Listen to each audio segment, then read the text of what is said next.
কেউ যদি দায়িত্ব নেয় না আমার বলছে পাশাটা কেন আমাদের কাউকে আহ্বান করিনি। তো তারপরে তারা যখন এসছেন তখন আমরা দেখলাম ছোটো ছোটো স্কুল ছাত্র, তখন কিন্তু আমরা তাদেরকে অনুরোধ করেছি যে ওই ছাত্রগুলোকে আপনাদের র্যালি থেকে বের করে দেওয়ার জন্য। তারা হয়তো বের করতে পারেনি বা হয়তো একটা সাইডে তারা প্রথম থেকে শিল্প করেছিল, পরে কিন্তু ছাত্ররা তাদের সাথে র্যালি করেছে। আমরা এটা কিন্তু অবজার্ভ করছি এবং যাতে শান্তিপূর্ণভাবে এটা শেষ হয়।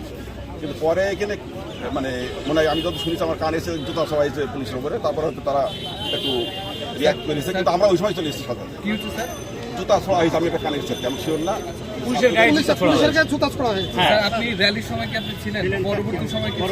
র্যালি শুরু হলে আমি ছিলাম, তারপরে র্যালি ঘুরে আসার পর যখন যে ইয়ে হয় তখন আমরা সবাই এসে আমরা ওটাকে ই করেছি যে পুলিশদেরকে আলাদা করে দিই, ছাত্রদের আলাদা করে আমরা তাদেরকে নিরাপদে কালকে কেটে নিয়ে এসে তাদেরকে আমরা বের করে দিয়েছি।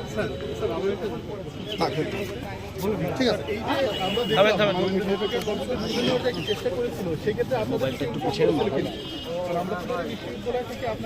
না বিষয়টা আমি বলি একটা এখানে অনেকগুলো বিষয় আছে। আমার ছাত্র হলে আমার দায়িত্ব আলাদা, যদি আমার বইয়ের কথা হইতে খারাপ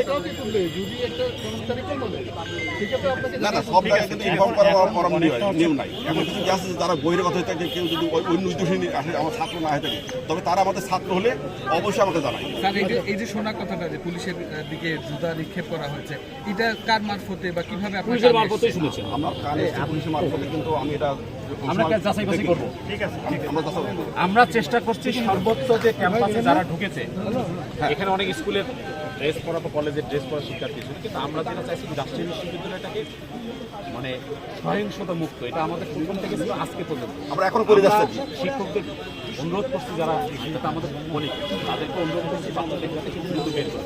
কিন্তু এর মধ্যে হয়তো কোনো একটা ঘটনা ঘটে গেছে, যখন এসএসসি পুলিশ হস্তক্ষেপ করছে তখন আমরা আমাদের দায়িত্ব নিয়ে চলে আসছি এবং বাচ্চাদের আমরা নিরাপদে ফিরে দিতে পারছি। এবং তাদের কাছে আমাদের আহ্বান যে স্কুলের শিক্ষার্থীরা যাতে এই মুহূর্তে এই প্রোগ্রামে না আসে বা ক্যাম্পাসে না ঢোকে।